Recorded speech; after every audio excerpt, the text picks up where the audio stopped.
Welcome to the Manager Matt podcast show. The show is designed to give you solutions to your day-to-day management and leadership problems. It's hosted by Matthew Haddock, a frontline manager and leader with over 25 years of experience. If you're ready, then let's get on with the show. Hi and welcome to the Manager Matt podcast show. This show is here to help you as a leader get the best results you can from your team, with practical help and advice which will improve your management skills and get the results you want. Make sure, if you haven't already, subscribe to the show so you'll never miss an episode and share it with anyone else you think will enjoy it. Well, without any more delay, let's get on with this week's show.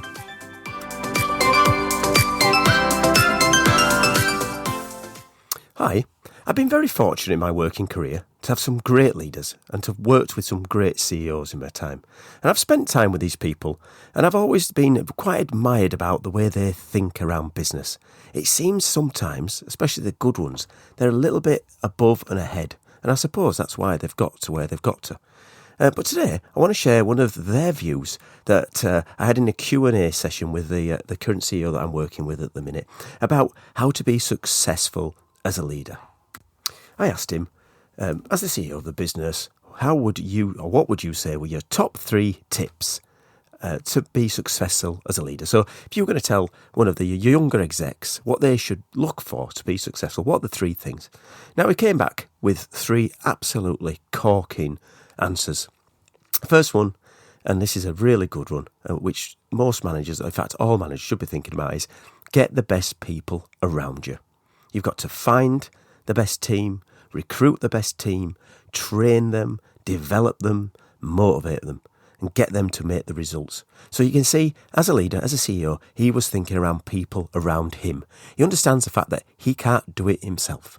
And I've said this a number of times on the cast. When you're moving into management, you are not the doer anymore. You're getting people around you to do. Now, that doesn't mean you're shirking your work. That just means you are putting the team on the field that's going to get the best results you can. Same as any sports team, they're trying to get the best players. Doesn't mean every single one of them is a superstar, because sometimes that doesn't work. It's getting them there. It's developing the team, the ethos, motivating them to be able to perform. And that's what his big thing was. Get the best people around him.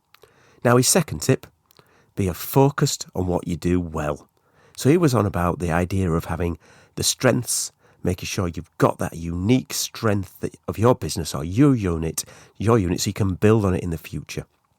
So he said about being laser focused on getting a strong idea of what you do well as a business and then building on that. So you look into the future. What is the unique thing that we can do as a business that our competitors are not doing? Or how much better can we do these things than the competitors so that we can get the results we need and be successful? So he was all about that focus on what you do well. And obviously that part of that is scanning the horizons for things that change, because there's a lot of successful businesses who were successful who are no longer with us because they weren't able to change when things came along or they moved away from the core skills. And the third tip he gave me was around executing the plan. Now, this is really about what you do day in, day out. So if you say you are going to deliver, make sure you deliver it. You deliver what you said you're going to do and you do it well. So that's around, especially at his level, if we formulate a budget or if you make your key performance indicators to be X, it means at the end of the year, you've hit those targets. So execute your plan. Make it clear that you are going to do what you say you're going to do day in and day out.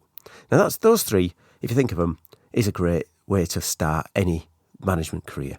Have I got the team around me? Am I building a team that can deliver in the future? Do I know what my strengths are in the team and as a business? And am I using those strengths? Am I leveraging them strengths to deliver future results and growth? And am I executing the plan that I say I'm going to do? So in those, you've got the future, are we focused on strengths? Have I got the right people? But you've also got the present, delivering results. The number of great leaders who fail because they don't see the future and they're just mogging day in, day out, are massive. It can be, especially startup businesses can really struggle with this, especially if you are the CEO of a small business. You're such a good doer You never look at the future. You never have time because you're doing so much to focus. And before you know it, somebody else comes along and takes your business away from you. So those 3 ones I thought was really, really interesting. And I wonder if I asked the same question to other CEOs and leaders, would they come back with a similar subject matter? But as you can see, it's quite simple and to the point. It's get that focus, build a team, use the strengths, deliver results. I mean, you don't really need much more. Sometimes we can get so confused these days with management and leadership. But when you really boil it down, that's what it's around. It's around making sure that people around you are good, making sure they know what they're doing, and make sure they deliver the results. Well, thanks for listening. And as always, I'm really keen to hear your thoughts on the show, both good and bad. So send me your feedback, as it's a gift, to managermattpodcast@gmail.com. I read all my own emails and would love to engage on new and old topics. One more thing before you go, please put what you've learnt into action because, as we say, talk is cheap. Right, well, that's it for Manager Matt this week. Thanks for listening and goodbye.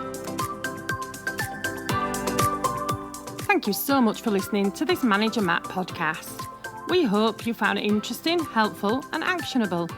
One last thing, please leave a quick review on iTunes or with your podcast provider as it helps to spread the word of Manager Matt. If you haven't already done so, please subscribe to the podcast, and if you did like anything in particular, send an email to managermattpodcast@gmail.com or visit managermatt.co.uk for more content. Feedback is a gift, so let's keep giving. See you next week.